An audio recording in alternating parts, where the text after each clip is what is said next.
Right, massive welcome to Truth Juice Dave from We Are Change Liverpool. With human rights and the commodity of the person. I don't think Dave will mind if I say that out of necessity, he has had to look into understanding the law and certain freedom issues as a form of self-defence. Tonight, Dave looks at the Human Rights Act and our relationship to it, the complex build of exchange acts that we probably would all benefit from some degree of comprehending, which are more than 90 in number and need legal training to interpret. Also, certain taxes and councils come under Dave's gaze. Then our value, contained it is alleged in certain codes on certain certificates relating to births and deaths. Who values us and how? What of this value? Is it for our benefit, for us to use, or are others using this value in ways that we aren't familiar with? Dave has a website which he will share later so that we may access our value. Ladies and gentlemen, please welcome Truth Juice Dave. Thanks all for coming. Wasn't expecting so many people to be here on such a lovely evening. The weather's been great last week or two. What I'm going to cover tonight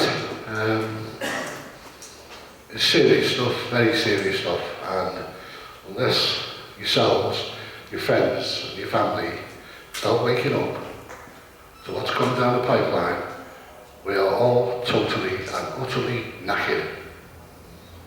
This country is being taken over by a group of thugs, criminals.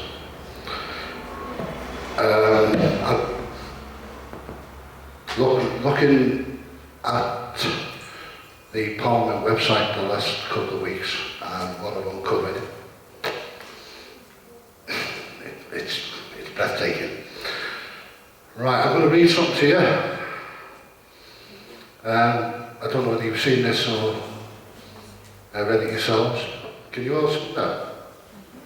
I'm going to read it anyway. Children of tomorrow, I apologise to you on behalf of those in my time for the things we did not do. We did not stop the tyrants so your fate could be prevented. We watched them steal our freedom. By our silence, we consented. We didn't choose to circumvent the doom you've not escaped when the Bill of Rights was murdered and the Constitution raped. Some of us were lazy, others too afraid to think about our children, the ones that we've betrayed. I guess you're too busy to be concerned or care. Now, to try and ease the burden of the change we made you wear. We could have been good shepherds when the wolf got in the fold, but we watched the flame of freedom die instead and left you cold. I'm sorry we were timid, my selfish generation. We left you but a remnant of a free and prosperous nation. I'm sorry for our actions, like cowards we've behaved. We could have left you freedom, instead you are enslaved. Children of tomorrow, descendants of our land, I'm sorry you've allowed this, the fate you now withstand. Now, that's available on the crowhouse.com website. And it says a heck of a lot about what's going on, and believe me, please wake up. Please get your friends to wake up. I'm going to go through a number of, to start with, a number of definitions of words from Black's Law, 2nd edition. Some of them you're probably going to shock with what they mean. Resident, one who has a residence in a place. Resident and inhabitant are distinguishable in meaning. The word inhabitant implies a more fixed and permanent abode than does a resident, and a resident may not be entitled to all the privileges or subject to the duties of an inhabitant. An occupier, one who is in enjoyment of the thing. Owner is the person who is vested the ownership, dominion or title of property, a proprietor. Citizen, in general, a member of a free city or general society, possessing all the rights and privileges which can be enjoyed by any person under its constitution and government are subject to the corresponding duties. Your councils, wherever you are in the country, have a duty to the inhabitants. The citizens have a duty to the council. Basically, a citizen is an employee. It is owned by the council. That's what a citizen is. And a denizen is a person being an alien born who has obtained external Regis letters paid to make him an English subject in high communicable branch of royal prerogative. Right. Coalition. An unlawful agreement among several persons not to do a thing, except on some conditions agreed upon, particularly industrial combinations, strikes, etc. Full stop. A conspiracy. So we have a coalition government, which is unlawful, and it was conspired. When these clowns, these buffoons, held the last election, electing as Chief Executive Officer of a corporation called the United Kingdom Limited or PLC, whichever one it is, they all said, no, we're not going to form a coalition with the Liberals. And the Liberals said, no, we're not going to form a coalition with anybody. And what happened? It's exactly what they did. They conspired to form an unlawful agreement not to do a thing, and that thing that they conspired not to do was hold another election. Right. In French law, it's the same thing, but the law is an offence which is jailable with fines as well. Right, recession. We're all in a recession, aren't we? We've been in a recession for God knows how long. This is what it means. The act of ceding back the restoration of the title and dominion of a territory. I'll go through that one again. The act of ceding back the restoration of the title and dominion of a territory by the government which now holds it to the government which it was obtained by cession or otherwise. Resources, money or any property that can be converted into supplies, means of raising money or supplies, capability in raising wealth or supplying necessary wants, available means and capability of any kind. How many times have we heard of human resources? Eh? So it's money or property. So your property, you're a human resource. And they can make money or raise money out of you, which they do. That's all to do with the birth certificate. We'll go into that a bit later. I'm just going to move on a few bits. Dictator, a magistrate invested with unlimited power and created in times of national distress and peril, with unlimited power and authority over the property and lives of the citizens. Get that one? Magistrates got power and authority over the property and life of the citizens. So the citizens of the borough come under a dictator. Norman French. Anybody heard of Norman French? The tongue in which several formal proceedings of the state in England are still carried on, the language having remained the same since the date of the conquest, at which it was introduced into England. A peculiar mode of pronunciation is handed down and preserved by the officials who have, on particular occasions, to speak the tongue. That's where your legalese comes in. It's Norman French. Bill of Rights. This is a Freedom of Information recast sent by somebody called Mr. Freeman to the Ministry of Justice, and the Ministry of Justice answered him on the 19th of February 2010. Thank you for your email to the Ministry of Justice regarding the Bill of Rights. Your email has been passed on to my team to consider, as we have responsibility for policy or constitutional matters. The Bill of Rights is an important milestone in the growth of the powers and functions of Parliament, and parts of it are still extant. Other parts have been repealed, however, and the text of the Act, still in force, can be found at Statute Law database, statutelaw.gov.uk. Written documents such as the Bill of Rights and Magna Carta are important elements of our Constitution. However, the British Constitution is not, as in many countries, a written constitution. It is not codified in a single document, but is made up of complex web of statutes, conventions, and a corpus of common and other law. It is informed by interweaving of history and more modern democratic principles. The legal premise of the United Kingdom Constitution, that the UK Parliament is a sovereign, is a fundamental part of our constitutional arrangements. No act of Parliament has supremacy over others, except to the extent that in the event of inconsistency between provisions, the court will give priority to those made most recently. No Parliament may be bound by its predecessor nor bind its successors.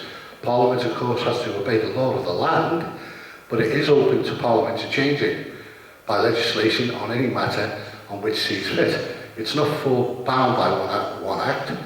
Even the Bill of Rights or Magna Carta, it would therefore be open to this or a future Parliament to repeal or amend the Bill of Rights. But I can assure you that this government has no plans to do so. The Bill of Rights is still in force. They've not repealed it. They've not amended it. So why are people going to court after being issued speeding fines, parking fines, liability orders, when the Bill of Rights is there? Because the Bill of Rights states all grants and promises of fines and forfeitures of property of particular persons before they are convicted in a public court are illegal and void. So the magicians, the magistrates, in the time of peril, took over the property and the lives of people, and they're enforcing a dictatorship regime upon you when you go into these courts.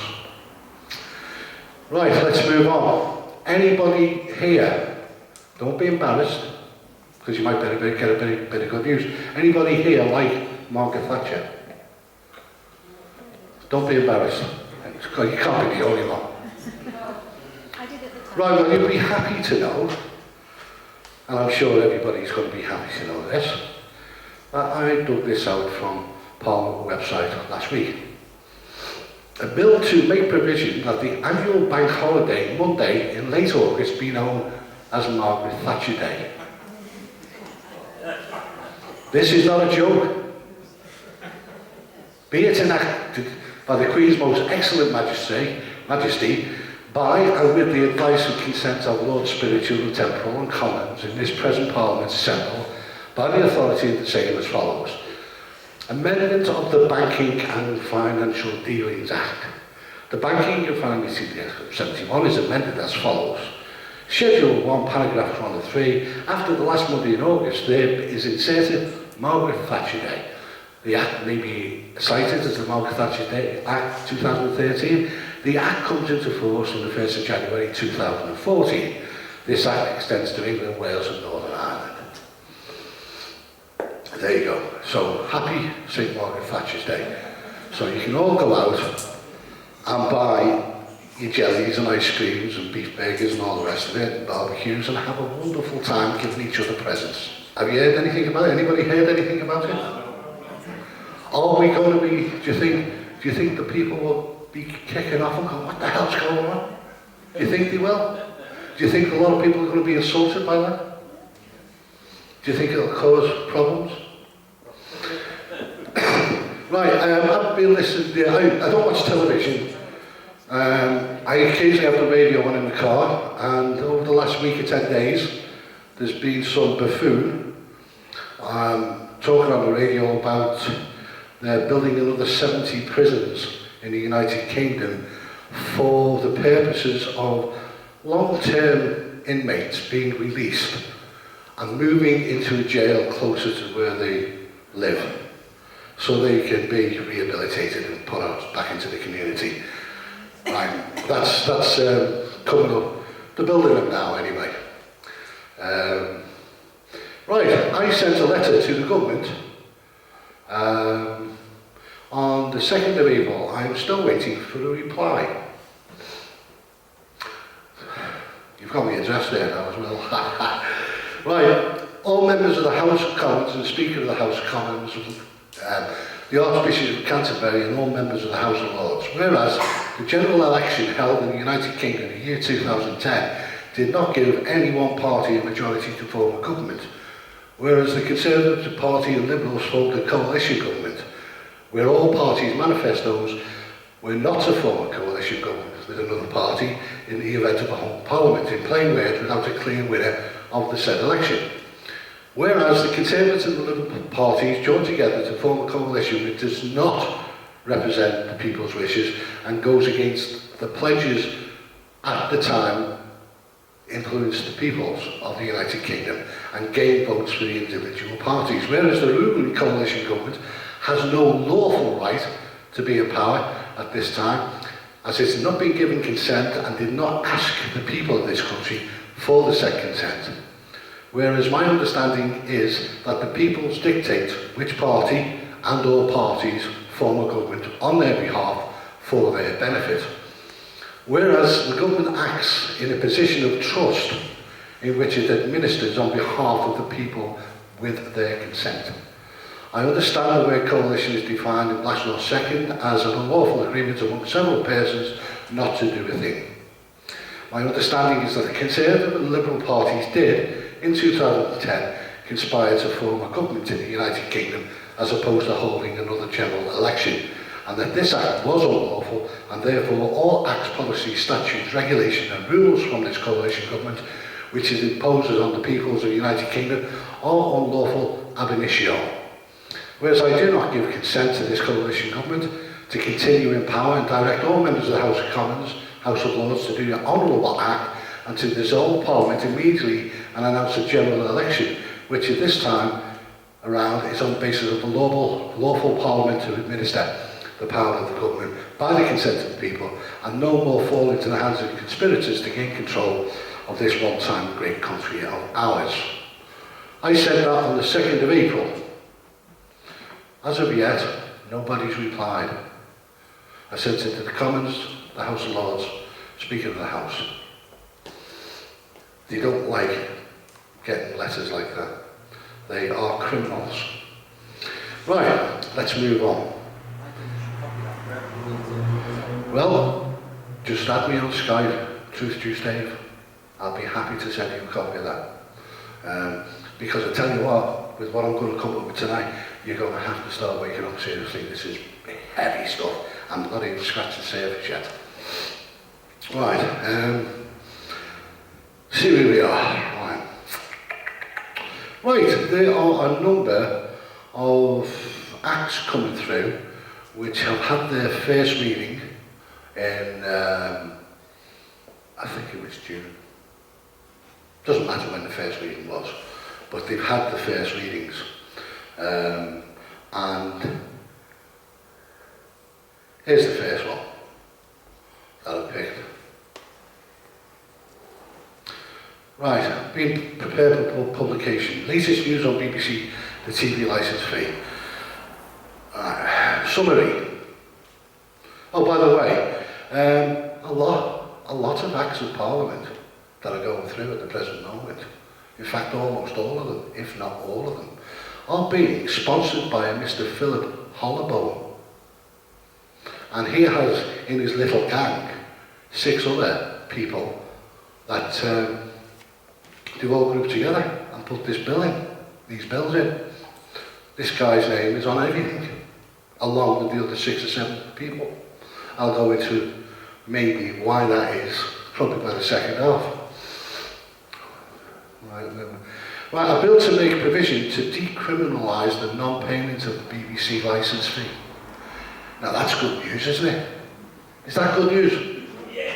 It is, isn't it? Because you've got all these people scared of going to jail for not buying a TV licence. So that means, hang on a second, they must be listening to us when we send the BBC, go stuff yourself, we're not paying your licence fee for showing that perverted crap and that government propaganda anymore. Because we must be having an effect because there's loads of us doing it. So that's good news. So the government's listening, isn't it? Would you say? I would. This is another bill going through in November. Summary of the BBC Privatisation Bill. A bill to make provisions for the privatisation of the British Broadcasting Corporation by providing shares in the corporation to all licensed payers. Right? So, they're going to give you shares in the BBC. I suggest you don't go for it, because you're going to be on a loser if you do. So, the privatising of the BBC. Now there's going to be a lot of people out there go, yeah, well, I'm going to make a fortune out of this. Right, let's have a look at some of the good stuff that's coming. How many here smoke? Right. There we go again, there's that guy's name, Philip Holborn. A bill to make provision to allow smoking in a separate ventilated room in a private members club if a majority of the members of the club so decide. Yeah. So, all those Catholic social clubs can go, whew, sigh a bit of relief, because when that comes into, that's good news for people who smoke.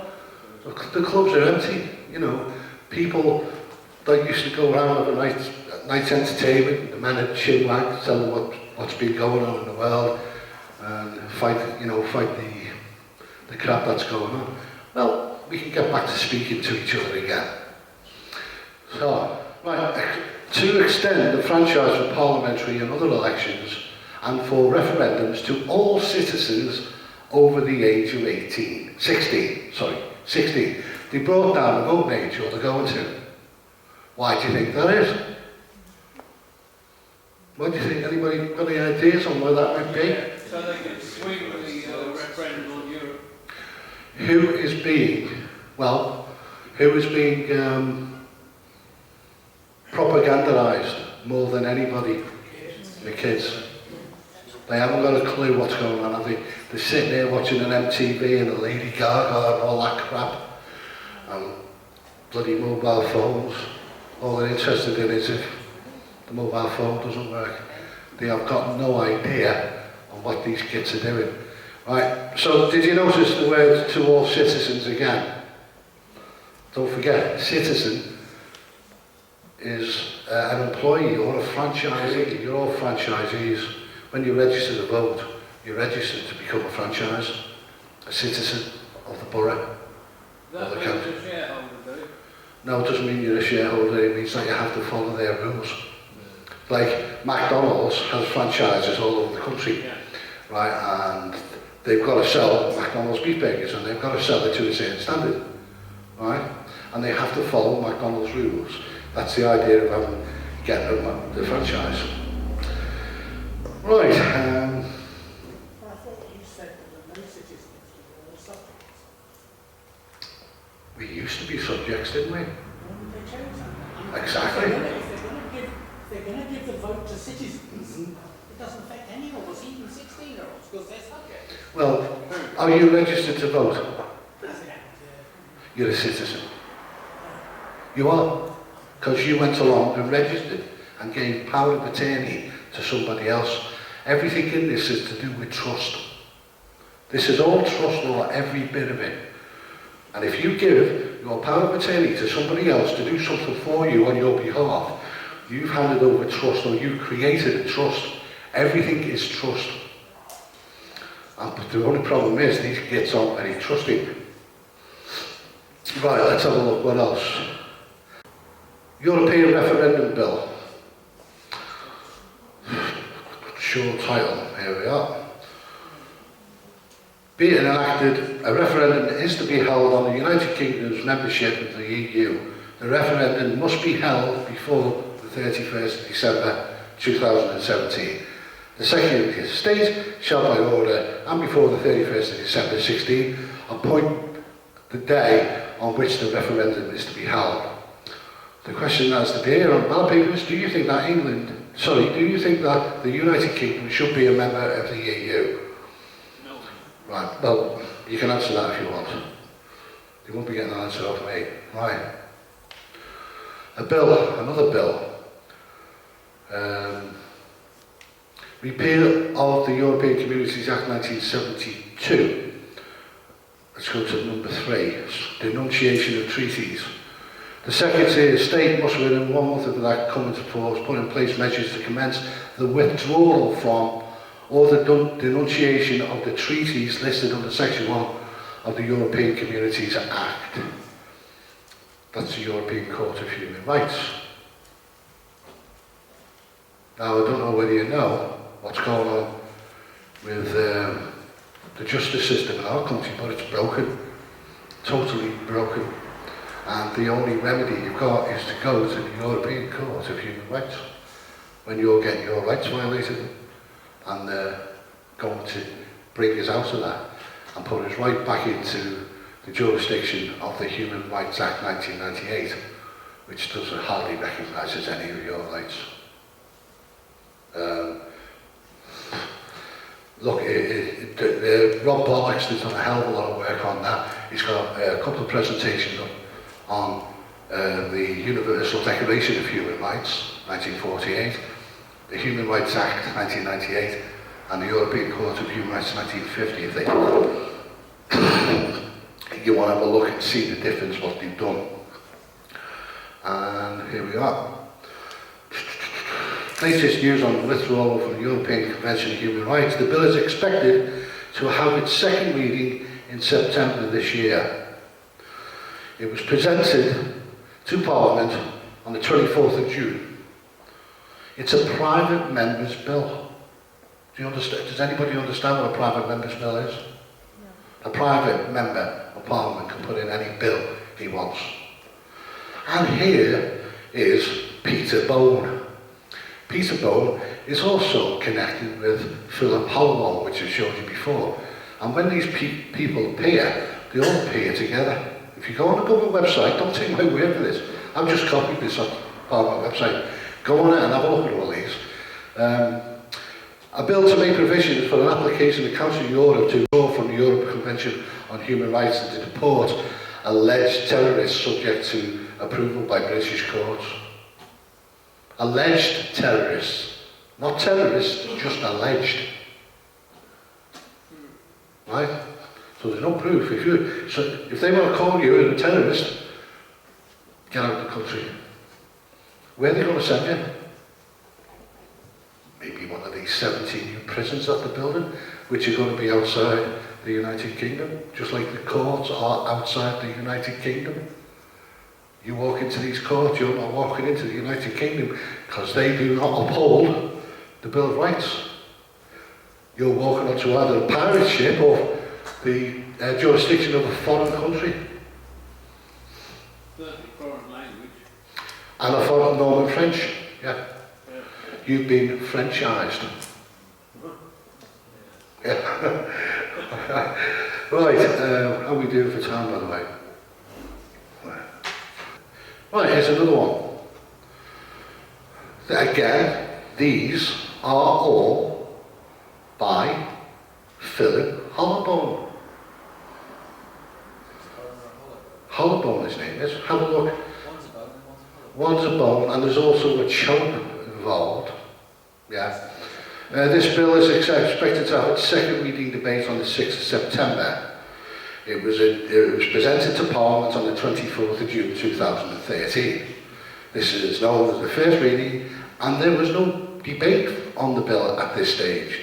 This bill is a private member's bill. These are not often printed until close to the second reading of the debate. If the text is not yet available here, you may wish to know more about this bill.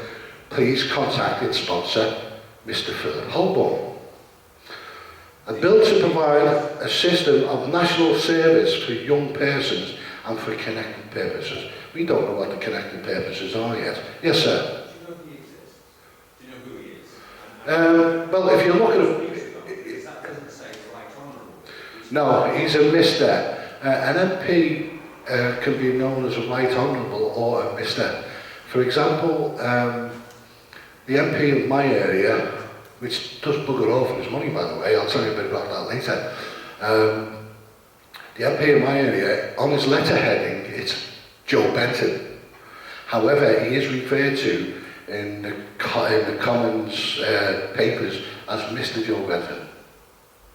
Right? Now, when I go into the second part and tell you the the real heavy stuff, what's going on, then you may be able to see where the right honourable is and where the mister is. So, to bring back national service. It's Member for Kettering. Who is? He is, yeah. That's right, he is. Yeah, Kettering in Yorkshire, yeah. Have you seen a photograph of him? A right slimy little shit he looks as well. Seriously, he does, and he can keep that in as well. Sorry about the language, folks, but that's the truth of the matter. Very respectful, Dave. Oh, no, I don't want to read that one yet. That's for the second half.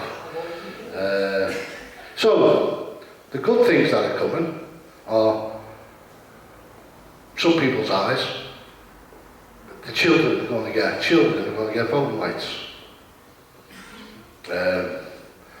BBC, the licence is being decriminalised. The BBC is going to be for sale to shareholders. Who do you think the shareholders are going to be? Because I'm certainly not going to buy anything, you know. The national service, some people think that's good. Yeah. Enroll all the kids, come on. Come and join the army. And by the way, we're building 70 new prisons as well. What are they there for? They're for the alleged terrorists. Right? Not terrorists, alleged. Some people would say some of the things that goes on within the freedom movement are terrorism. Gordon Brown, when he was Prime Minister, said the biggest threat that the United Kingdom faces is paper terrorists.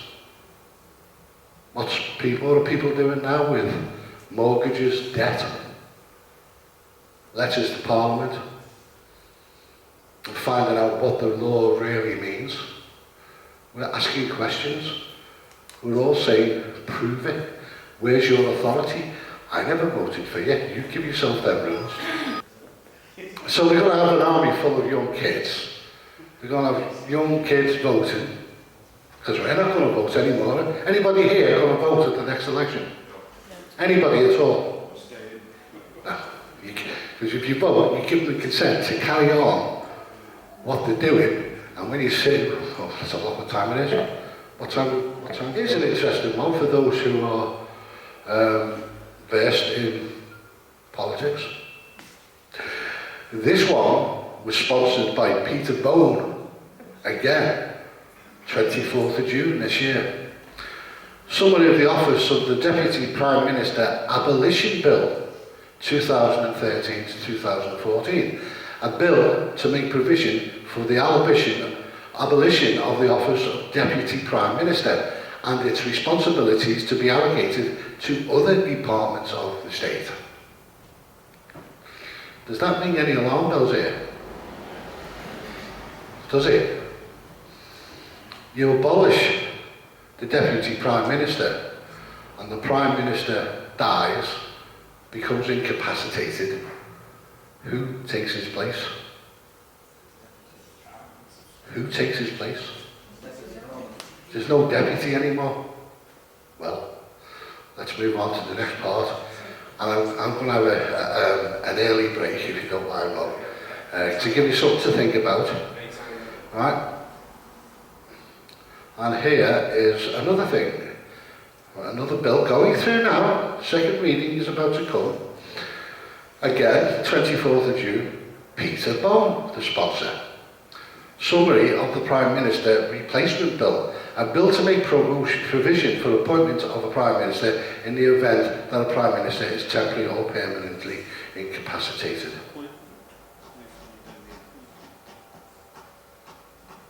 Why get short of the Deputy Prime Minister?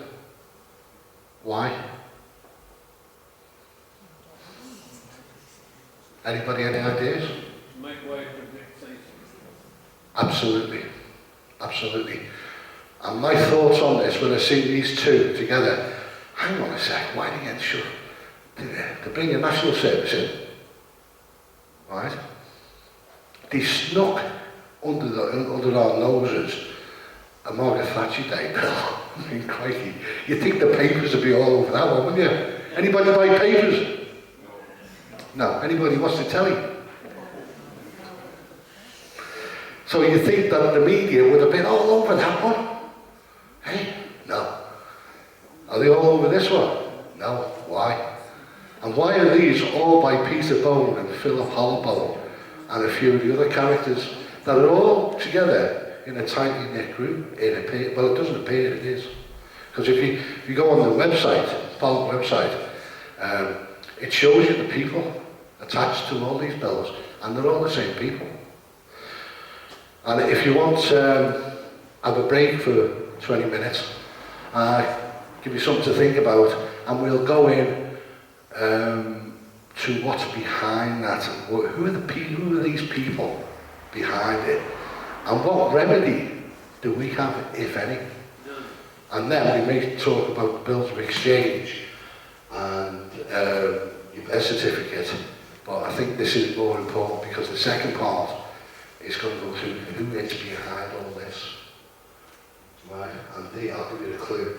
These are all to do with private individual bills. I'll call a break on that point.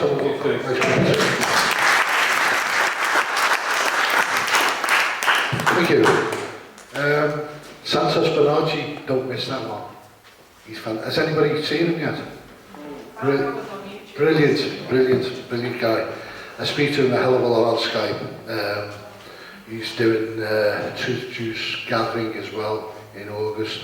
If anybody wants to go down and have a weekend camp, and I think it's the 24th of August. The last day we will have a bank holiday.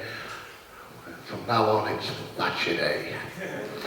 Dave, sorry about that. Plug your event, mate. Oh yeah, not Truth Juice, quite here. We Are Change, Liverpool, is every Tuesday at Crosby Comrades Club. Fitting place to have it. In Crosby. You're all welcome to come down. There's no entrance fee. And you buy your own beer. Right. This is Colonel Edward Mandell House. Very soon, every American, and you can include Britain in there, and European, will be required to register their biological property, that is you and your children, in a national system designed to keep track of the people and that will operate under the ancient system of pledging. By such methodology, we can compel people to submit to our agenda, which will affect our security as a charge back for our fiat paper currency. Every American, European, British will be forced to register or suffer being able to work and earn a living. So if you don't register, you can't work and earn a living. They will be our chattels, property, and we will hold the security interest over them by operation of the law merchants under the scheme of secure transactions. Americans, by unknowingly or unwittingly delivering bills of lading, birth certificates, to us, will be rendered bankrupt and insolvent, forever to remain economic slaves via taxation secured by their pledges. They will be stripped of their rights and given a commercial value designed to make us a profit, and they will be none the wiser. For not one man in a million could ever figure out our plans, and if by accident one or two should figure it out, we will have in our arsenal plausible deniability. After all, this is the only logical way to fund government, by floating liens and debts to the registrants in the form of benefits and privileges. This will inevitably reap us huge profits beyond our wildest expectations and leave every American, British and European, a contributor to this fraud, which we will call social insurance. Without realising it, everyone will unknowingly be our servant, however begrudgingly. That's what's going on with your birth registrations. That's what. Is that any different to some extracts from the protocols of Zion? I've never read those documents over. No, sorry. Thank you. I'm not going to pretend what you're talking about, protocols. I know what Zion is and like, but I don't know what the protocols are. done that. I want to go through this again, just this one. Summary of the Prime Minister Replacement Bill. A bill to make provision for appointment of a Prime Minister in the event the Prime Minister is temporarily or permanently incapacitated. To make appointment, not to make another election, to make an appointment. Therefore, we're going to impose our dictator on you. Right, simple as that. Now, let's move into the second part. Private individual bills. When I seen Margaret Thatcher bill, I went, crikey, how the hell have they got away with that? That is going to cause a lot of unease come next year. There'll be a lot of people really disgruntled and angry and how the hell did he do this?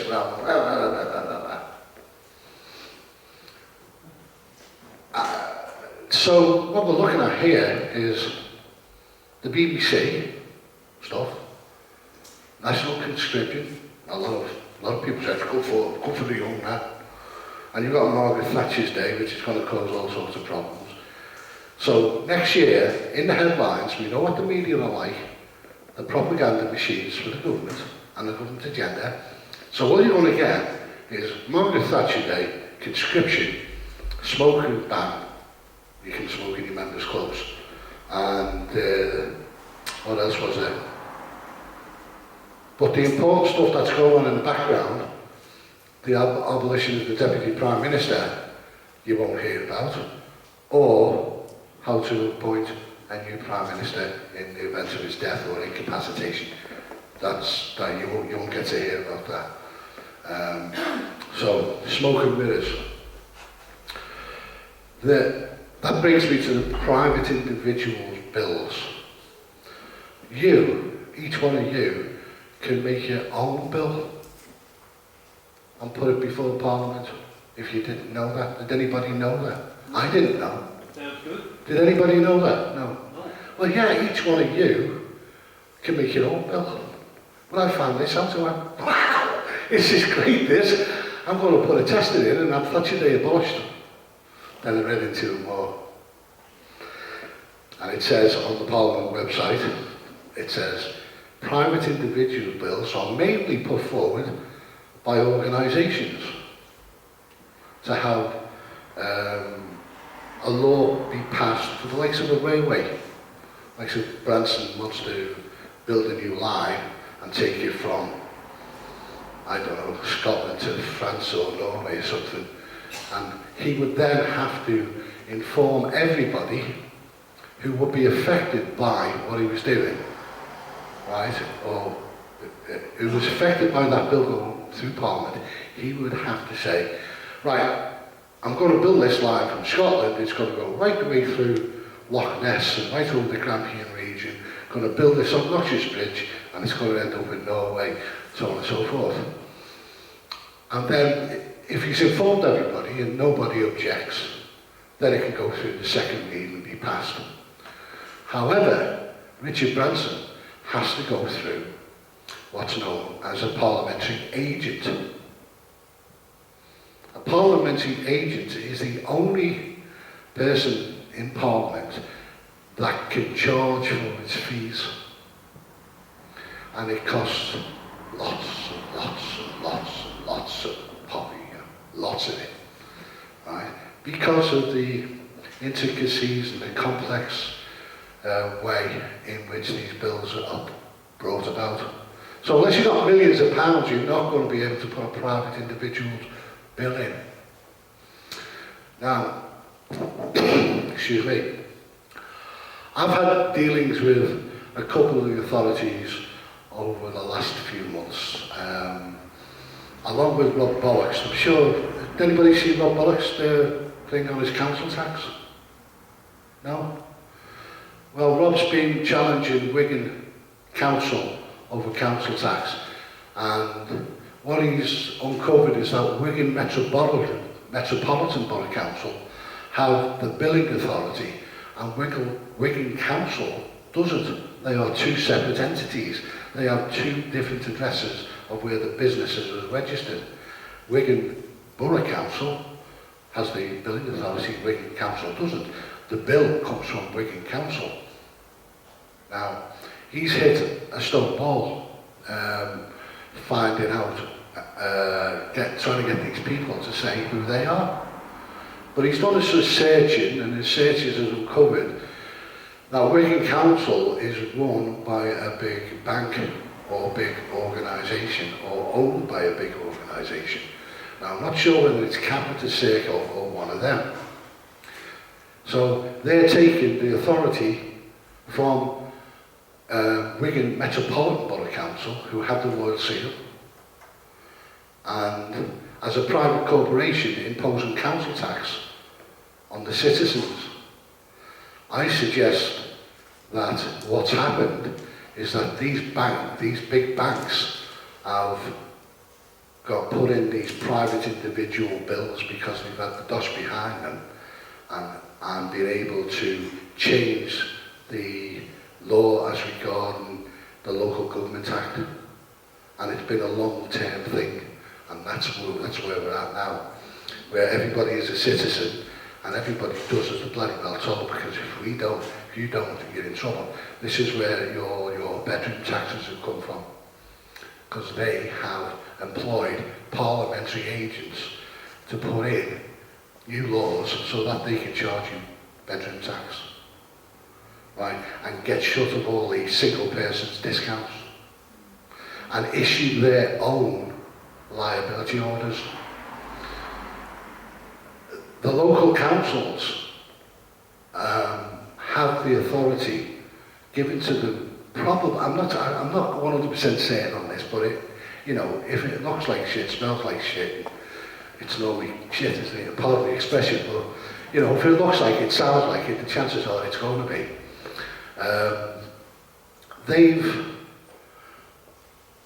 created their own laws via Parliament, via private individuals, got the agents, the parliamentary agents, to do all the protocols, go through all the system, and created this monster which is taxing you in every way it can.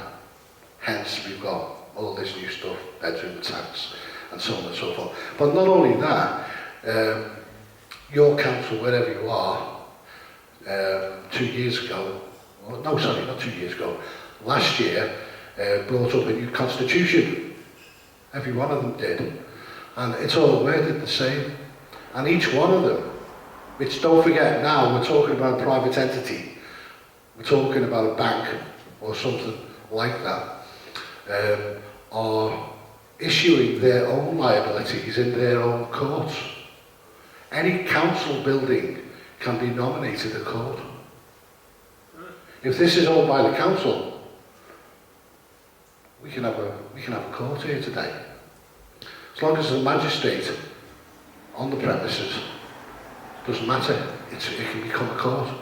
And the court clerk are the ones who are signing the liability orders. The magistrates don't appear to be signing them.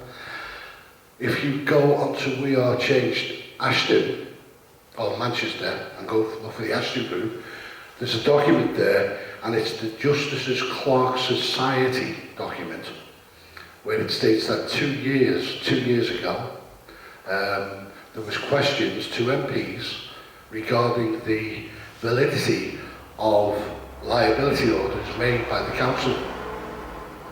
And the last sentence on that document is the most important, which says, at no point should a member of the public become aware that the council is dealing with the whole thing.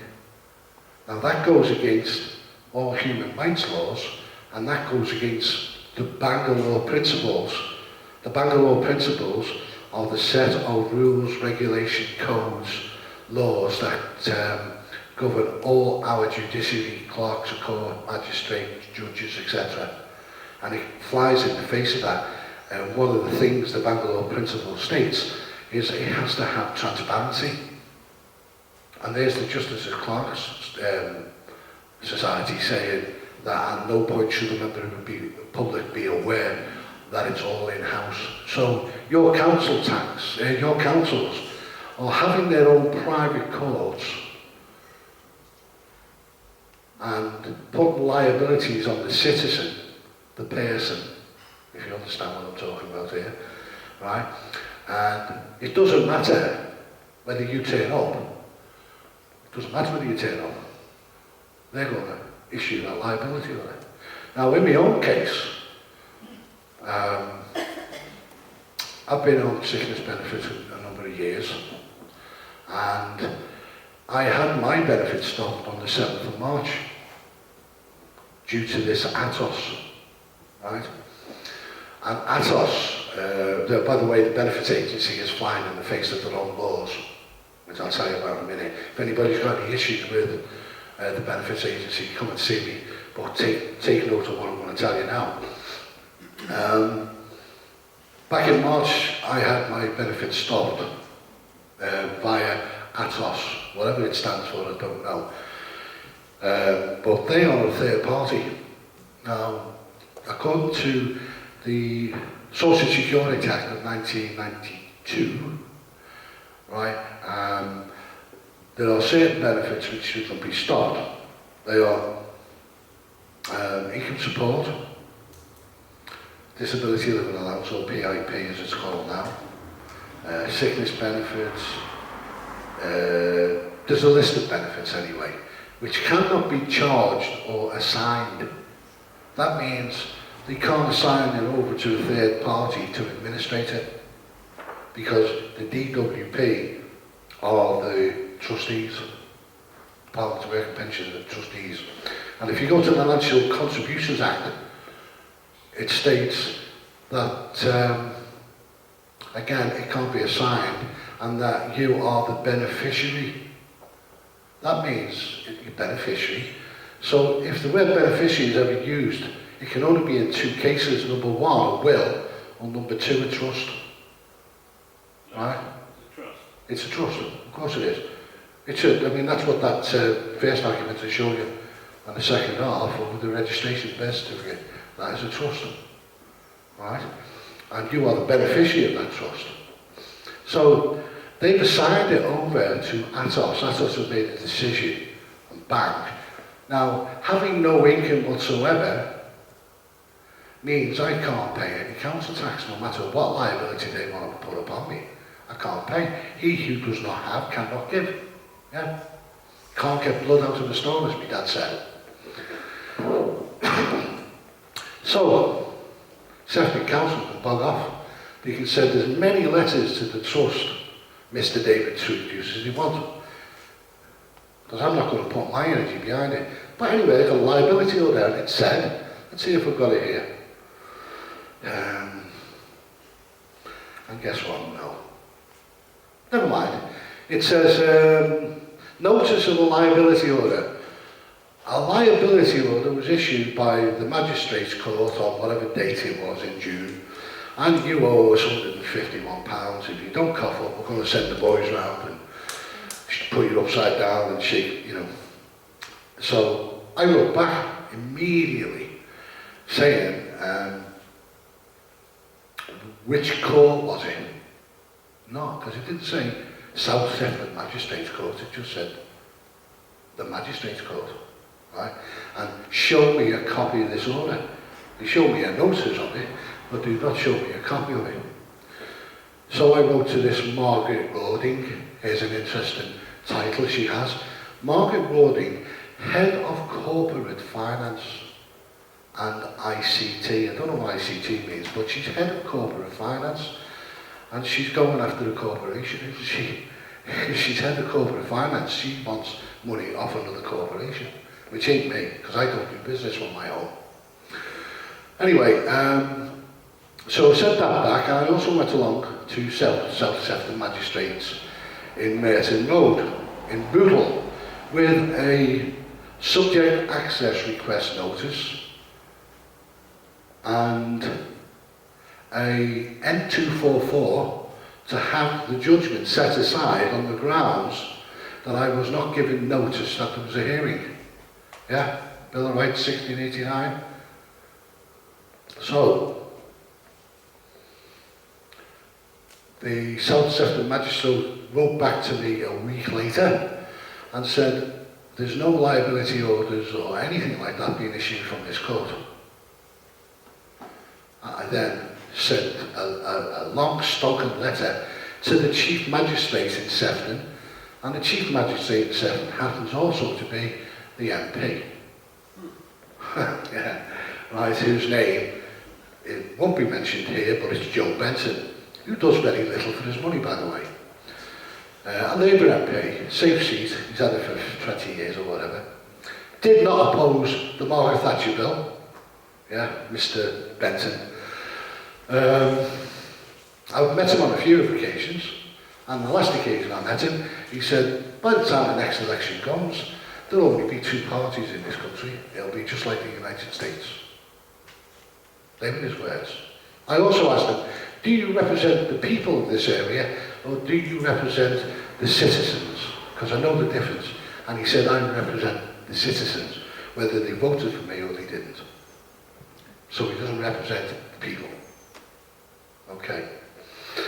Anyway, only Saturday morning, just gone, I got another letter off this Margaret Rowling, head of corporate finance, saying, cough up, because South Sefton magistrates and a liability order was issued. Who's the liar? South Sefton magistrate said, no, we didn't issue any orders. We've got no record of this, and we've got no record of you, full stop. However, Sefton Council are telling me that South Sefton magistrates did, and they still haven't produced a liability order. So what's going on there? So question everything, because while you're questioning them, they can't make any moves. And if you question them enough, you'll begin to see the lies, and you'll be able to see the bigger picture of what's going on. And if you're paying these buggers, oh, here we are, council tax liability notice.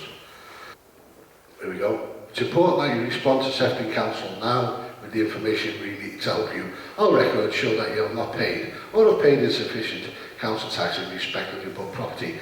A liability order was issued by the Magistrates Court on the 13th of June. It doesn't say which Magistrates Court, and it doesn't show me the liability order.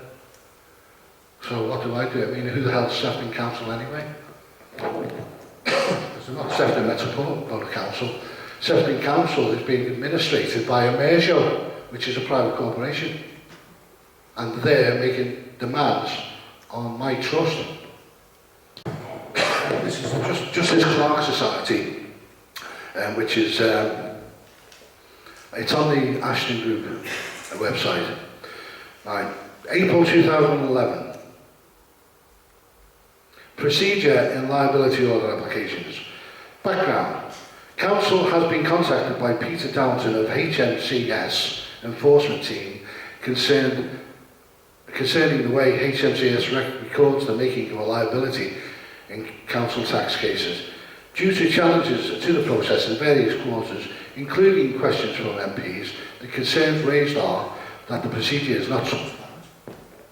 It's gone off. There we are. It's not transparent. HMCTS or HMS cannot demonstrate that it's accurately recording the orders made, whether the orders are in correct form since they are not they are not wet ink signed. What happens is a computer prints a facsimile signature of a clerk of the court, right? And they say it's signed. They say you've had a hearing, but you've never had a hearing. You've never had even an invitation to a hearing. And here at the bottom, procedures prior to the hearing. The court and its staff should not give the impression that the council is in charge of the whole process. That is an official Justice of the Clerks Society pamphlet which is sent out to all the Justice of the Clerks. Or Clerks and Justices, sorry, the other way around. So, they're criminals. They are criminals, these people. Now, so what's happening is that these private bills are getting put in by corporations, and I suggest I suggest, I can't guarantee it on this one, this is total conjecture, that banks are putting these private individual bills in, right, and getting private members' bill attached to it for the likes of these things like renunciation of the European Union Court of Rights, abolishing the Deputy Prime Minister, appointing another Prime Minister, all this stuff that's going on, it's crazy. All these things all at once on the same Parliament session with a conspiratorial, unlawful government, coalition government. Where's that going to put us? Why do we need 17 new prisons? For alleged terrorists. Not convicted terrorists, alleged terrorists. The United Kingdom and the United Kingdom of Great Britain are two separate entities. The United Kingdom of Great Britain is what we had. We've let these corporations take over and put their own laws in place. That is fascism. Corporations and government as one, defined by Mussolini, is fascism. Corporatism. Another name is fascism. It's exactly the same thing. You ask any MP, is the United Kingdom the business? They'll tell you yes. And by the way, you are the stocks and the shares. There's a war going on now with the EU and Britain. And it's a financial war. I was just talking to Rob out there before about this. The birth certificate creates money. Essentially, it's a bill of lading, a bill of exchange. It's a bond that's created. Now, the Human Rights Act 1998, Article 2, Schedule 1, but it might be the other way around, Article 1, Schedule 2. All legal and natural persons are entitled to the peaceful possession of the property. What's the difference between a legal and a natural person? Now, this was asked by Rob Bollocks on his radio show a few weeks ago to a lecturer in law at Liverpool University, and it completely stumped him. He didn't know. He didn't know. Does it say that in the Human Rights Act? Yeah, of course it does. Don't you read the bloody thing? And this is the same guy who lectures on human rights. Well, I'm suggesting, let's look. What's happening? Let's look at the Human Rights Act. That particular sentence in it. All natural and legal persons are entitled to the peaceful possession of the property. So what's a natural person? We know what a person is. A person's a legal fiction, isn't it? We've all looked at that in the dictionaries. We know what a person is. It's not the man, it's the persona of man. Every man or woman's got a person, which is your name, it's your title. Vessel in colours. Sorry? Vessel in colours. Yes. So, the legal person is our birth certificate or our vessel in commerce that we're allowed to use, right? But it's not us. We are more than that, right? So, what's a natural person? Anybody got an idea what a natural person? Presumably they're trying to say that's us. Ah, presuming, right.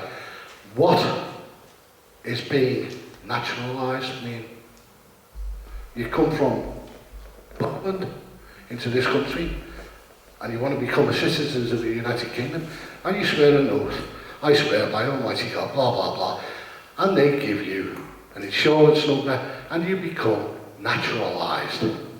You are a naturalised citizen. I suggest that that's the natural person.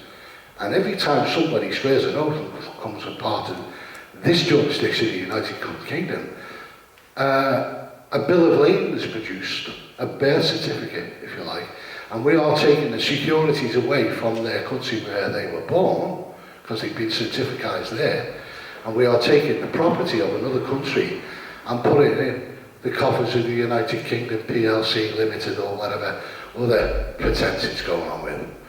So that's the natural person. So, what is a natural and legal person doing in the Human Rights Act 1998? So, what is a human? Colour of man. Exactly. It looks like man, but it's not. So, does the Human Rights Act have anything to do with you as men and women? No. No. Human is not. Yeah, the natural and the legal person, if it was man or woman, could not, if a man or a woman was human, the natural or the legal person could not be in the Human Rights Act. Couldn't be, because the legal fictions, for God's sake, so how can he be in a Human Rights Act if a human is a man or a woman? So that means a human is not a man or a woman as well. Human means the colour of man. Just like money, you've got money, the colour of money. Remember the film, The Colour of Money? It looks like money, but it's not money. These £20 notes we carry around with us, they look like money, but it's not money. It's a promissory note. It's a debt. The colour of law. It looks like law, but it's not. Common law is law. You've either broke the law or you haven't bloody broke the law. Right? I've either injured you or I haven't injured you. That's the law. It's black and white.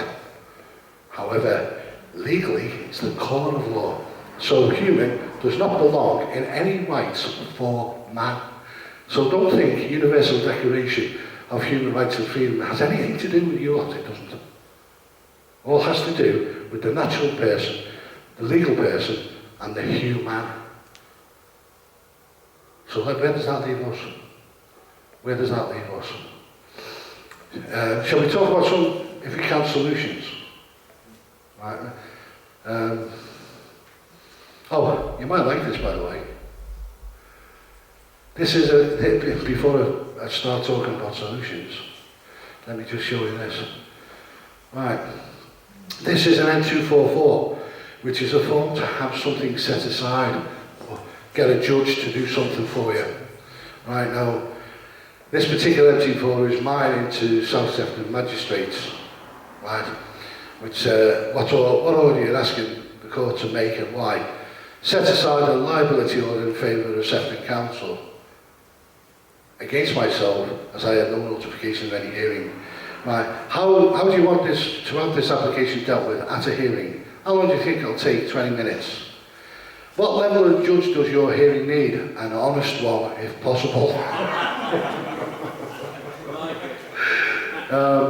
Now, with the letter that they said, we've had no hearing here for you, we forward those documents on to Sefton Council. Sefton Council, that's 3 weeks ago now, they have not addressed the issue in any way. And here's the letter from Sefton Magistrates. I acknowledge your date, your letter dated 20th of June.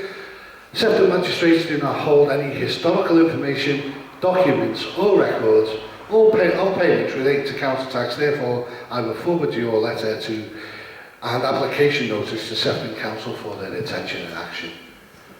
No doubt they won't acknowledge that because they're bloody criminals. Electricity Act. I keep saying this. Don't take my word for it. Have a look at the government website. The Electricity Act 1989, Section 16, duties of the distributor. It is the duty of the distributor to make a connection between his system and any premises where, number one, the owner or occupier of the premises requests, or number two, an authorised supplier acting on behalf and with the consent of the owner or occupier of the said premises for the purpose of electricity to be conveyed to and from the said premises. That's the duties of the distributor. Now, if further on in the Act it comes across the suppliers, unfortunately, I haven't got the piece of paper with me and I didn't put it on here. When you move into a property, you take over the contract from the previous owners. So if you're with E.ON and the property that you're going into was with E.ON, right? The contract's in place now. If you say with Scottish Power and you went into an E.ON supply premises, basically this is what you should do, is impose your terms and conditions on them. It's up to each and every one of us to read these things, understand what they say critically, right, and impose our terms and conditions on these suppliers. Unfortunately, I've got the bloody piece of paper with me. But it does say, where a supplier is in pursuance of a contract. Now, when somebody's in pursuance of a contract, it means they're coming to you and say, can I supply you with stuff? Right? You've got a car, can I come and buy your car? And I say, yeah. And you say, yeah, it's £100. And I said, Rolls Royce, what are you going to say? Right? Yeah, excuse me, it's not £100, it's 20 grand or whatever the case may be. Because they're coming to you to supply you with electricity. Right? It's up to you to impose your contracts on them. How this come to light was one of the chaps in our association, in We Are Change Liverpool, started to do things with Scottish Power over his electricity. And he made payment with a bill of exchange. Does anybody not have any knowledge at all about the bill of exchange? I'm not going into a great deal because it does take a long time to explain, and I'm not that au fait with it myself yet. But a bill of exchange is basically making your own, it's monetarising your bill. They send you a bill, and basically what that is, a cheque, right? They've drawn the bill up, it's a cheque. So if you've got a bank account, and let's say somebody over here buys something off me, and they draw up a cheque and pay you by cheque, where is the liability? The liability is on the drawer, isn't it? Yeah. Whoever writes the cheque out, the drawer, and I, as a drawee, am the beneficiary of that cheque. So they draw a bill up, and it's down to you to cash it, right? But to cash it would be dishonourable, wouldn't it? So you sign it off, send it back. Sign it off as endorsement, send it back. Now, don't do this until you read through the 1882 Bill of Exchange Act. Don't just go ahead and do it, just seriously look at it. And there's plenty of people who go to Ashton, they'll tell you, they'll explain to you and teach you how to do this. So, John signed his Bill of Exchange and sent it back to them. And they said, we do not accept bills of exchange in our terms and conditions. And they gave him a piece of paper relating to a part of the Electricity Act and the supplier. And at first glance, it means you look at it, you go, oh, crikey, I'm knackered. Bill of exchange doesn't work, it's not that. But it does say in that paragraph, it's up to you, each one of you, to make your terms and conditions known to them. Because if you don't make your terms and conditions known to them, they will impose theirs, and it will deemed to be a contract. It's not a contract, but it will be deemed to be a contract. An assumed contract. And assumed, it's deemed. It's a deemed contract. It's not a contract, deemed to be a contract. But once you impose your terms and conditions on them, you're supplying me electricity, you came to me, here's my terms and conditions, I'm going to pay you fair price, £100 a year, £200 a year, depending on how much you're using, right? And by the way, I will pay you by bill of exchange, because that's all it is. There ain't no such thing as money. It's only pieces of paper that's being signed.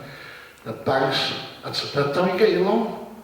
You go in the bank and say, can I have a £50,000 loan? They say, certainly, just sign there. Your signature has created and charged up that bill of exchange. From that, they go, tick, tick, tick, tick, right, and give you access to all these promissory notes from that bill of exchange. There's no money, it's a promise to pay. It's all promise, it's all bells. It's all, it goes back to source of pledges, which is what that Colonel Howe said. Everything will be based on pledges. But with those pledges, we are now slaves. Right? Now there is remedy out there. It's the same with the Gas Act, the Water Act, the BBC Act when it comes out. If you're still watching telly. If you're still watching telly, you feel sorry for it. Right? Now, let's go to the birth certificate then. There's an internet site, it's called treasurydirect.gov. If you look up savings bonds, get your birth certificate out.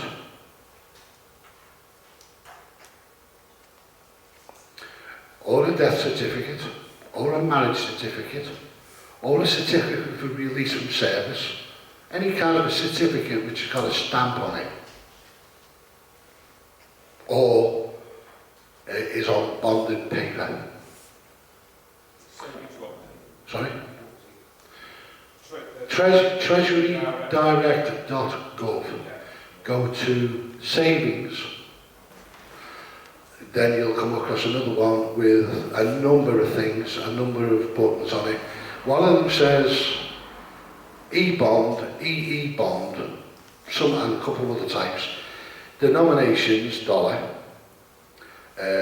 Amount, go to drop down 10,000. So you go to the EE, drop down 10,000 menu, and then it says serial number. And put that number that's in the top right hand side of your birth certificate in that box. Mine came up with $76,098. There is another site on there called fidelity.com, but I don't know how genuine that one is, I really don't. Because if it is genuine, my birth certificate is being played around with by at least 200 financial institutions. But I don't know how genuine that one is. That treasurydirect.gov has to be genuine because you don't get a .gov address if it's not. Right? Now, the National Loan Act 1942, the National Debt Act 1942, if you read through it, it says that the General Registry Office is a trustee bank. Right? If you have a look at the Consolidation Fund Act, I think it's 1942 again. There's a lot going on in there, which is to do with the birth certificate, alongside the National Debt Act. It's up to you to do all the research yourself. Excuse me, so can you just tell me how to go through it again? Treasurydirect.gov. Look for the link for savings. Then it'll give you another page which there's 4 different buttons. The first button will have a drop down menu of 4 or 5 different types. There's IE, A, EE and a couple of others. Then you have the currency one, then you have the amount. And if you click on the amount one down to 10,000 units, then put in your birth certificate number, and the next one is your month and year of birth. Click on calculate and it'll come up with a figure. Interesting about this, it doesn't matter what serial number you put in there. It appears to matter on what date you were born, what month and year you were born. which comes out with an amount. As we know, the tax year runs from April to April. It behaves the same across the world, doesn't it? Well, here's another one. Here's another cracker who found out about it. Now, I found out that my mum's marriage certificate was worth a certain amount. They were married in 1953. I found out that my mum's death certificate and my dad's certificate was worth money as well, $20,000 or thereabouts. Right? I typed in my mum's birth certificate, not found. Typed in my dad's birth certificate, not found. That's odd.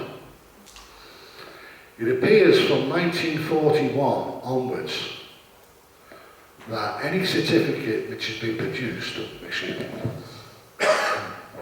any certificate that's been produced or issued is on that website. And it's an American website or a Canadian website, I think it's American. But pre-1941, they're not there. Now that's odd, isn't it? And we don't have a website in the UK with this sort of stuff. It's all over there, so what's going on? Now this is just again my evil mind knowing what this corrupt cartel that are running the world. 1941 was in the midst of the Second World War. And 1941 saw Pearl Harbor. Yeah? And pre-1941, we as a nation were getting slaughtered by the Germans. And Winston Churchill and the other guy before, was Chamberlain or whatever his flaming name was, they were over in the States all the time trying to get America to join the war. Right? Oh no, we can't go back to war again. We just come off the First World War and the people won't have it. I'm suggesting there was a conspiracy between Winston Churchill and, what was his name, Roosevelt. Right, where Roosevelt has said, well, okay, what have you got to offer us? And Churchill's going to tell you what, we'll give you all the securities. Right, and the Yanks said, fine, we'll devise something and conspired. Let's have Pearl Harbor. That'll change Americans' opinion to go in there, to go into war with you. Now we know what these buggers have done throughout history. That's what I'm suggesting. I can't prove anything like that. But what I do know is if you put any certificate number in pre-1941, you won't get anything. Everything after that period comes up. Even your papers, even my dad's papers that he had stamped certificate of whatever it was, you know, release. Type it in. It's only worth $500, but it's worth something. So there's another conspiracy for you to have a think about. Now, stamp duty. He who pays the stamp duty is the benefice of the document, the legal instrument. So if he sends you a bill, right, it's a legal instrument. And you pay the stamp duty on it, you're the beneficiary of it. I stamped up my birth certificate. Apparently it's all to do with India, the trading with India, this bill of exchange law. That's when it was all kicked off apparently. And the stamp duty's got something to do with the rupees. As I say, you've got to look into it deeper yourself before you start doing anything like this, because you could get yourself into a lot of trouble, right? So it was worked out that if you pay 3 stamps, right, you then become the benefice of the instrument. Now, the birth certificate is, no question, a security. Because if you look in the law dictionaries and the commercial dictionaries and type in the word certificate, it says proof of stocks and shares. If you look in the Human Rights Act 1998, if you look in the Universal Declaration of Human Rights, if you look at the European Court of Human Rights, it says everyone is entitled to the security of the person. Right? Security, everyone is entitled to security to the person. So securities are stocks and shares in a corporation. That's the legal definition of it. The commercial definition of security is stocks and shares. And a certificate is proof of stocks and shares. And they're all on bonds. All of them are on bonds, bonded paper. Right? I was hoping by now I could come in and say, here's how you can redeem them. But I sent my birth certificate off to the General Registry Office, which, by the way, according to the National Debt Act of 1942, is a trustee bank. This is the General Registry Office, it's a bank. I posted it to the General Registry Office, and a week later I got it back. No covering letter, nothing. I'd signed all over it, I put thumbprints all over it, put stamps on it, endorsed it on the back, and it just came back.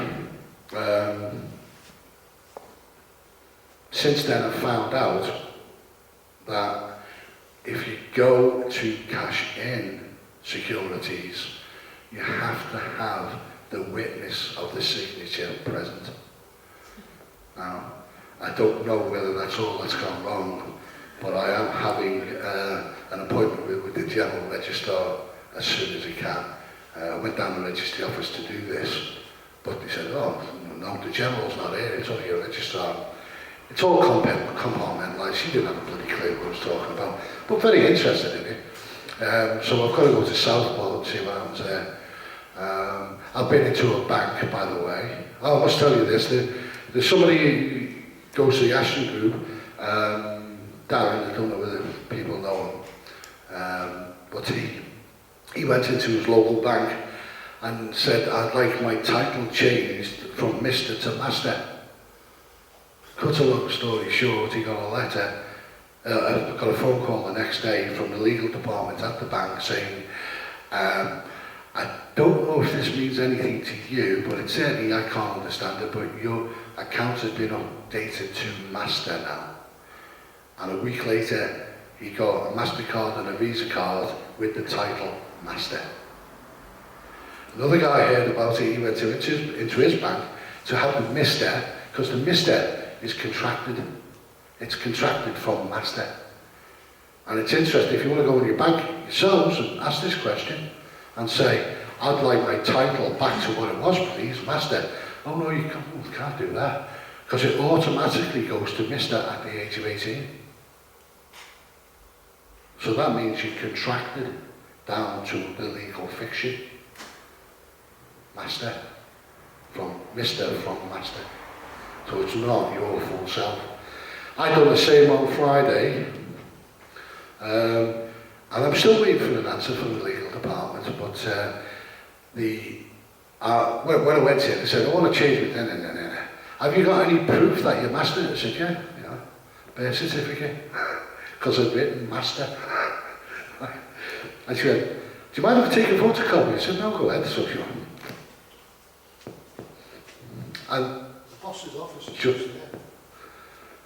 right, and he's looking out and he sees a birth certificate coming out with bloody stamps all over it, red thumbprints, and he come out, what's going on? And he came over and he said, what are you trying to do? I said, well, I'm trying to get back to being my real state, which is Master. And he said, oh, you can't do that. I said, you can. He said, no. He said, the Mister gets given to you when you're 18. I said, gets given to you by who? The bank? I said, well, I'm telling you, I want to change it. Well, you can't do that. I said, you can, I've seen it done. I've seen it done, I've witnessed it. Not just on one occasion, but 2 occasions. And I went into this philosophical argument. And I said, hang on, do the bank own me? He said, no. I said, well, who owns this body? He said, well, you don't own it, because when you die, you've got to leave it behind. And I went, here's a man who's, who's got to speed on the way the banking system goes. So this is only a vessel. This is the vessel, this is the ship. Right? And we're on a bigger ship. And it's the mothership, it's the Mother Earth. And that's flying through space. at a massive speed, wherever it's going, right? And we're souls in a vessel, on a ship, and somebody has claimed dominion over us, and that's the Vatican. That's the Holy Father, be Jesus, right? That's the Vatican, right? And they are the captain of the ship, and we are all vessels, stock, goods that are on that ship. Right, now you have to say to yourself, hang on, I am more than this physical body, right? And you are all more than your physical bodies. Realise what you are and look into yourself, because that's where the answers are.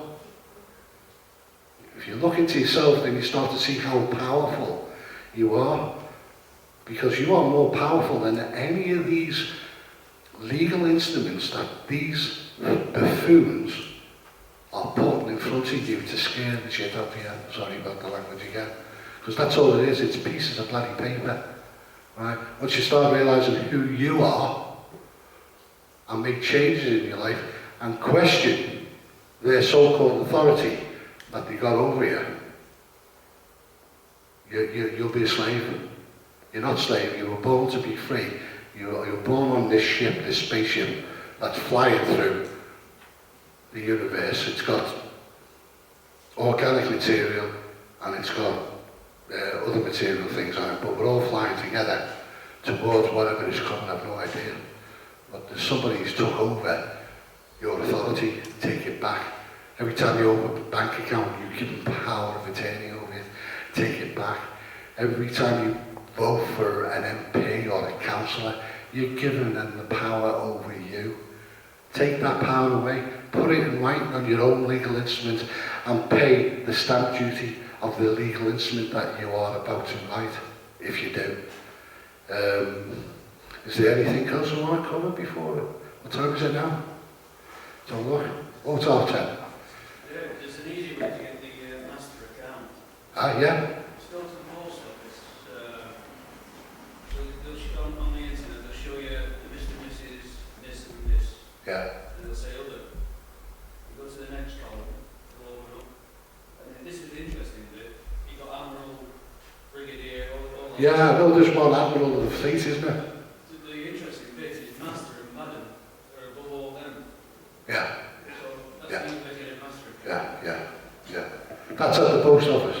That's in the post office online. Nice one for that. Nice one. Thanks for that. I'm just going to check. I've gone through everything I wanted to go to.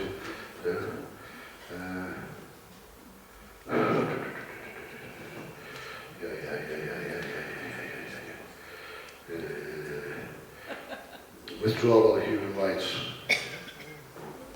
There you go. Summary of the withdrawal from the European Convention on Human Rights and removal of alleged terrorist bill. So they're removing themselves from the terrorist bill that the European court has done, and the court of road tax. V62, V10, change of ownership. The V10, has this got the internet access on it, by the way? No. Well, go home tonight and have a look at it. V62 is the one for getting a new replacement logbook for the car. Right. A V5C is the slip that you give to the next keeper. Right. And a V10 is the one that is an application for the road tax. If you have a look at both of those documents, it says taxation class of vehicle, and it says private light goods, PC, petrol car, so on and so forth. It says private stroke light goods. Now if you're not using your vehicle in commerce, what are you using it in? You're using it in the private. Yeah? So strike out the light goods. And you're telling them it's a private vehicle. But you have to register it as a private vehicle as well. And that comes on the V5C and the V62. The V62, this is not verbatim, but it's as close to it as you can get. It says if you are a business, if you are a business which is not registered, please fill in the name of the new keeper of the vehicle. And that's where you go along and put your name in. It's not asking you that. It says if you are an unregistered business or PLC, or limited it says, right, please supply the name of the new keeper. So if you put Rob Jones, 2 Acacia Avenue, you're telling them that your business has an employee called Rob Jones who lives at such and such, and that's the new registered keeper. You don't have to be a registered keeper in a private. That goes on the V5C. It says, if you are the new keeper of the vehicle, it doesn't say registered keeper, it says keeper. If you are the new keeper of the vehicle, please tell us what your name is. Bang. Right? The V10 is the one that asks for payment for taxation.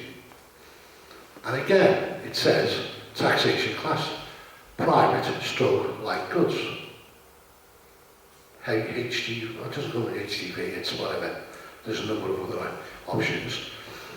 And on the right hand side of the V10, it says official use only, and then further down, date stamp. Whereas on the other document it says DVLA stamp.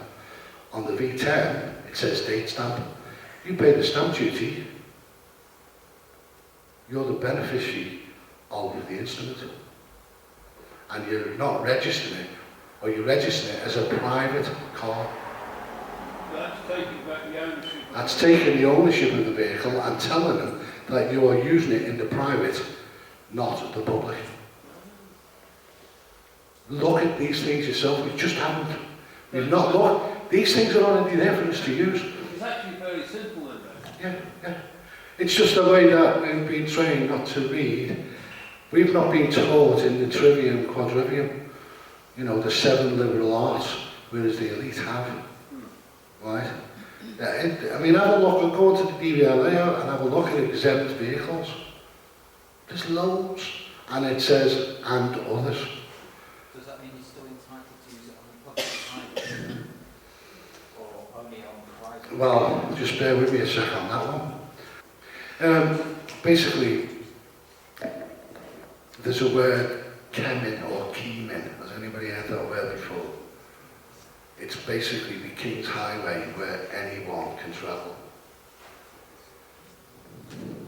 It's the King's Highway. So that's French again.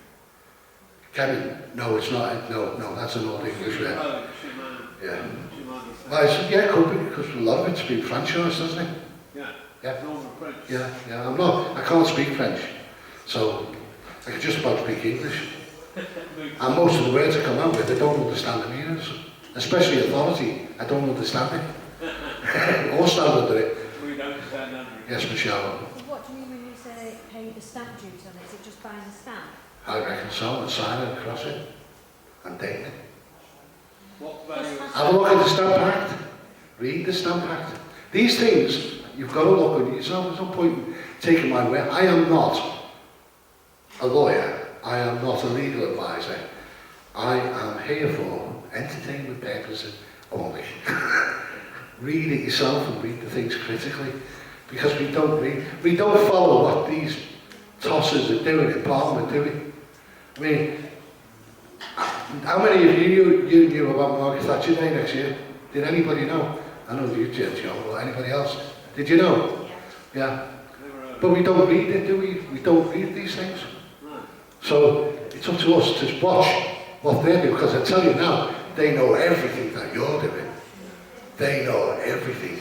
And with these smart meters coming in, they know when you're turning your freezer on, when you're turning your telly on, and don't get me started on telly. Right, well, I think that's it. I think we've gone through everything I want to do. What value of stamp do we need, Dave? Sorry? What value of stamp? A first class one, obviously, I would imagine. Oh, good, I've got something. Yeah. Actually, if you have a look at the deeds of property, They've all got stamps. Because that is me. Right, and if you go to old birth certificates, death certificates, even bills of people who have gone to the funeral directors and the council to help the graves, buy the graves, they've all got stamp duty on them. Stamp duty is the thing that charges up the instrument. Without the stamp, it's worthless. When you put a stamp on it, you're stamping your authority on it. That's it. But anyway, thank you for coming. Hope you enjoyed it.